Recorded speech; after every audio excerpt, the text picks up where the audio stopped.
this is Mark. And this is John. And we're the Armchair Thinkers.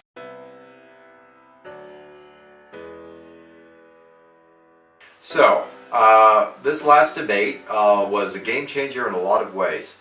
While it was pretty clear that Hillary had the upper hand in the one that we'd watched previously, this one confidently established her as the very likely person to receive the mantle of president later on this year.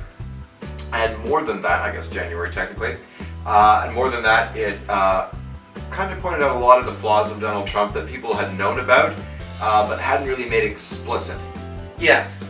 So, Donald Trump had said that, he sexually harasses women and, is joking about it, but, it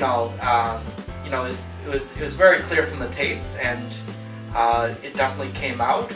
And I think that tape has changed some people's minds for sure. For sure.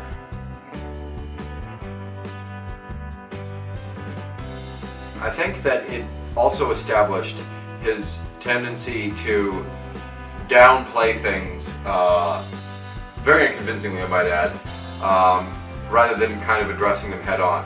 He did apologize for it, which I felt was quite remarkable because he normally doesn't even apologize. Right. But he said, it was wrong what I did. And that's significant because if Trump does that, it's a big deal. But he still didn't seem to really grasp what it was. He had all these excuses like, locker room talk, guys will be guys. These are just the sorts of things that we say, but we don't really mean it. And that was very depressing. After all the hard work that reasonably minded feminists have tried to do to establish some kind of respect for women, there's still men like Donald Trump out there that basically think that because they're rich they can get away with anything.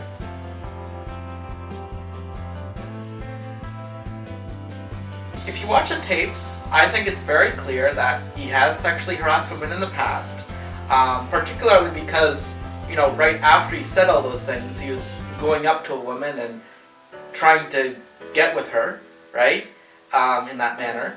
And also, I do believe that if he was president, he would sexually harass women while in office. Oh, there's no doubt about that. He would abuse the power.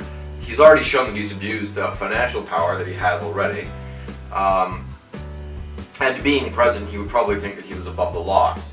So this is interesting because it kind of brings a moral component into the debate. And I guess there are some people with certain outlooks that might say, well, if you're voting for Donald Trump, you're kind of giving tacit approval to these repulsive, deeply morally reprehensible actions of his.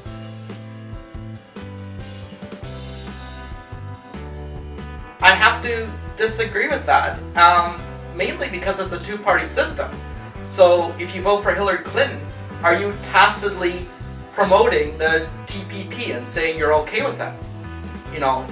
It's a lot more complicated than that, and there's many more issues that have to be addressed by both candidates. That's exactly my view on it. Although I can't say that I would vote for Trump. I'm talking about two dreadful people, and when you're dealing with candidates like Trump and Hillary, it's no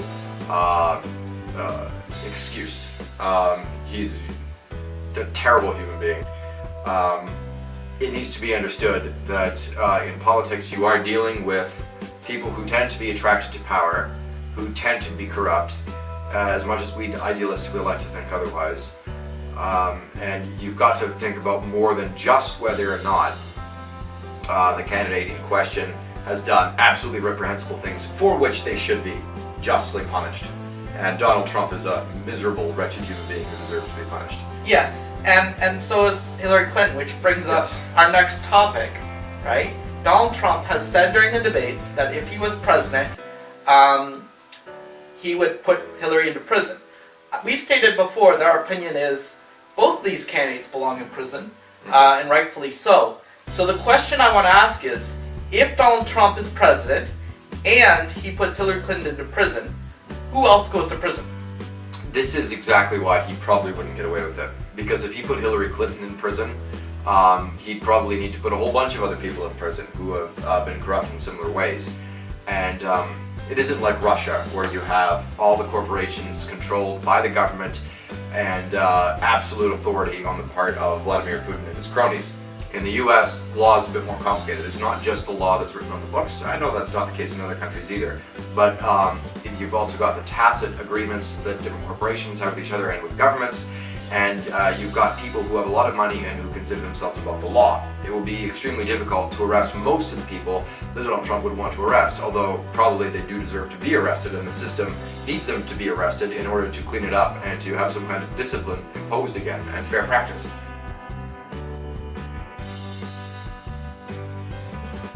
The person I'm top of my mind is that Wells Fargo CEO who took money from people's checking accounts and put that money into secret bank accounts that those people did not know about. That was fraud against the person and also fraud against the investors, because Wells Fargo would present, oh, we have all of our customers with so many accounts, which were fictitious. Right, and that's just one small example of the kind of corruption that goes on now. It wasn't always the case. Government's always been corrupt. We've just never known about most of the corruption of the government, but there were times in which the particular kinds of fraud that you see going on now were taboo. People would do them, they would get away with them, but there wasn't this kind of tacit agreement that they should be allowed to get away with it. There is now amongst powerful CEOs. Right, and I want to point out that there was banking crisis like in the 1980s, and people did go to jail. But in 2008, nobody went to jail, and it's been a big change and a big shock and a big source of anger, and that's where Occupy Wall Street came in. And I will say, if you were a big supporter of Occupy Wall Street, then you got to be wondering, could this be your candidate? And I guess a lot of the people who were in the Occupy movement do support Donald Trump, even if they're holding their noses as they do it. But this is the thing that is difficult for me. Politics is a very polarizing kind of thing. I do not feel comfortable endorsing the worldview of Donald Trump and those that he claims to support. I don't know whether or not he actually does, or whether he means everything that he says. I find it to be an absolutely abhorrent, repulsive worldview that plays on people's insecurities, biases, and prejudices. Hillary Clinton is also playing a vague game where she is appealing to some general sense of goodness and fairness, which shows an utter contempt for the intelligence of people, an utter contempt for the ability of people to figure out what she's doing, and I don't think that most people are falling for it, not younger people anyway. We have our own flaws, but we've seen enough of this before. And I think that the good thing that this election has done has basically exposed the inherent corruption within the system, and if Donald Trump were to get away with putting all these people in prison, which I don't think he would, sadly, it would basically do the same thing. I don't mean to talk about the Donald Trump presidency as if it will be a good thing. I mean to say that imposing some kind of discipline on the financial market again would be a tremendous good. And it would basically, because what law is basically the idea that you're consistently held accountable for your actions. It doesn't even matter how intense the punishment necessarily is, as long as it's worse than whatever benefit you would get by just committing the crime. Right. So if Donald Trump did put these people in jail, it would clean up the system and stop all of the corruption and break the house of cards and possibly build a new house on real foundations with real materials. I don't think it's terribly likely, because I think that he's going to end up fighting people that are much more powerful than just the average will bribe you, Mr. President, and you can just shut up. They can't bribe Donald Trump, but they've got other ways of influencing him to do their bidding.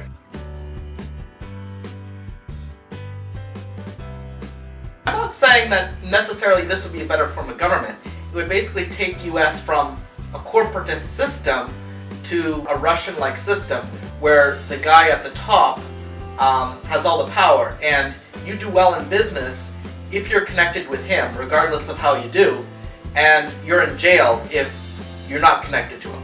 Yes, which is dreadful for a whole bunch of reasons. I mean, when you look at history, that was always the way it went, and progress was stifled because, you had basically everything being the whim of the king or the emperor. or whatever kind of local chieftain or earl was responsible for. I don't know if you would want to say economic decisions back then, but the decisions of infrastructure and building projects and different things that all the old kingdoms and empires needed to run. What's going on now in Russia and in many other countries where corruption is needed for the system to work is exactly why you don't see as much contribution to the world economy. And it's something that would be absolutely crippling if it happened to the US, which is one danger definitely that would be in store for us if Donald Trump were elected. I do want to add though, if he tries to arrest all of these people, I believe that someone would at least attempt to manipulate the system to have him impeached and give a fake reason for it. I do believe that everyone would know what was going on, but because a lot of people hate Trump, and rightly so, there will be some support for it, and then he will get kind of edged out of office. And that would be the thing on the surface. And the only people who would be crying in the wilderness would be the people who are rightly mocked as, right-wing hawks and Alex Jones supporters. And they've got a lot of bad things to say about people in general, so this would be just thrown to the side as another one of those crazy conspiracy theories, even though it's just people being people, and the corrupt being the corrupt, and using their considerable power and influence to put whoever it is that they want to be in power in power. And I also believe that he will create a reason to get himself impeached, and I believe he'll sexually harass a woman in his first year in office. Yes, exactly. And all the modest good that he might do, as well as the considerable bad, will be undone. And he will deserve it. So that's the sad thing. These people basically dig their own graves, and it's a shame. As much as I admit to being cynical about politics, I really wish we had a decent candidate. Someone who, like Bernie Sanders, actually believes in what they talk about, actually has a soul, and wants to see good done. And not on drugs. And not on drugs. Yes. And not a rapist. Yes.